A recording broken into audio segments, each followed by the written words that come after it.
बच्चों आदाब। आज हम एक और लेसन पढ़ेंगे और लेसन का अनवान है इत्तेफाक। लेसन का क्या अनवान है? इत्तेफाक।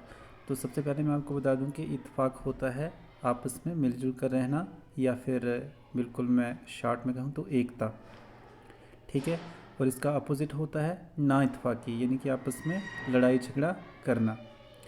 तो आइए वीडियो को शुरू करते हैं। सबसे पहले यहाँ पे देखिए, यहाँ पे लिखा हुआ है एक शख्स के 7 बेटे थे, एक से बढ़कर एक, जवान, तवाना और सेहतमंद। ये सातों भाई आपस में लड़ते झगड़ते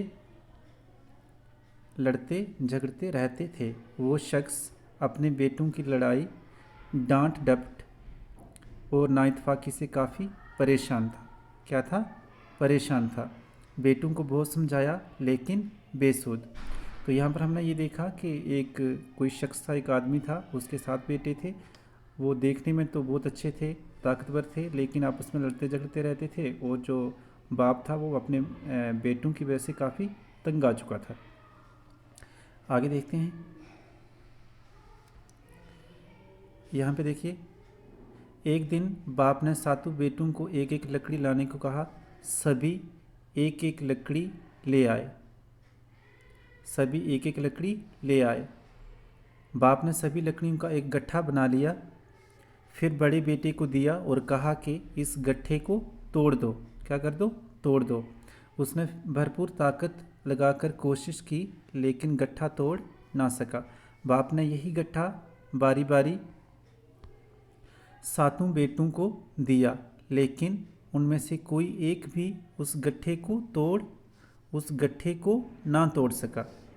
बाप ने गट्ठा खोलकर एक एक लकड़ी एक एक बेटे को दी और बेटों ने आसानी के साथ अपनी अपनी लकड़ी को तोड़ डाला। ये तरकीब बेटों की समझ में ना आई, वो हैरान होने लगे। तो हुआ क्या कि बाप ने एक गट्ठा बनाने के लिए अपने बच्चों को कहा, अपने बेटों को कहा।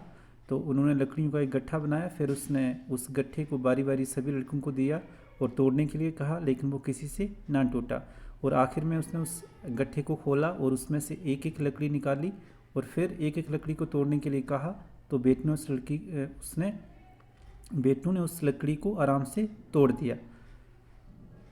आगे देखते हैं। बाप ने बेटों से कहा, मेरे बेटों, हैरान होने की ज़रूरत नहीं। क्या कहा उसने? हैरान होने की ज़रूरत नहीं। जब ये लकड़ियाँ एक साथ बंधी हुई थीं तो ये मज़बूत गट्ठा तोड़ डालना किसी की ताकत नहीं थी, और ये 7 हिस्सों में बट गई तो आसानी के साथ टूट गई। इसी तरह अगर आप इत्तेफाक से रहोगे, यानी कि आप उसमें मिलजुल कर रहोगे, तो कोई भी आपको नुकसान नहीं पहुंचा सकता। तो असल में उसका कहने का क्या मतलब था? उसका कहने का मतलब ये था कि अगर आप आपस में मिलजुल कर रहोगे तो आपको कोई भी नुकसान नहीं पहुंचा पाएगा, लेकिन अगर आपने आपस में ही लड़ना झगड़ना शुरू किया तो फिर कोई भी आपको नुकसान पहुंचा सकता है, यानी कि आपकी ताकत कम हो सकती है।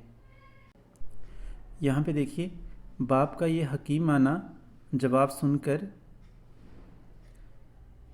बेटों को अपनी गलती का एहसास हुआ और वो मिलजुल कर रहने लगे। ठीक है। हकीमाना होता है काफ़ी अक्लमंदी। तो जब बाप ने अपने बेटों को ये अक्लमंदी भरी सुलह दी तो उनको अपनी गलती का एहसास हुआ और उसके बाद वो आपस में लड़ना झगड़ना बंद कर दिए और एक होकर रहने लगे। तो इस लेसन से, सबक से हमें यही सीखना चाहिए कि हमें आपस में मिलजुल कर रहना चाहिए, आपस में ही लड़ना नहीं चाहिए। तो आगे देखिए, यहाँ पे लिखा हुआ है तवाना यानी ताकतवर, डांट डपट होता है फटकार, डांट डपट फटकार। उसके बाद देखिए यहाँ पे लिखा हुआ है तरकीब, तरकीब यानी तरीका। और उसके बाद देखिए हकीमाना, हकीमाना होता है हिकमत के साथ या फिर दानाई के साथ, और दानाई कहते हैं अक्लमंदी को, यानी अक्लमंदी के साथ। तो हमने ऊपर पढ़ा था कि उसने हकीमाना सलाह दी थी अपने बच्चों को, अपने बेटों को। तो हकीमाना सलाह दी थी मतलब उसने काफ़ी अक्लमंदी भरी सलाह दी थी। तो आज की इस वीडियो में बस इतना ही। अगर वीडियो अच्छी लगी हो तो वीडियो को लाइक करें, शेयर करें और चैनल को सब्सक्राइब करना बिल्कुल ना भूलें। Thanks for watching.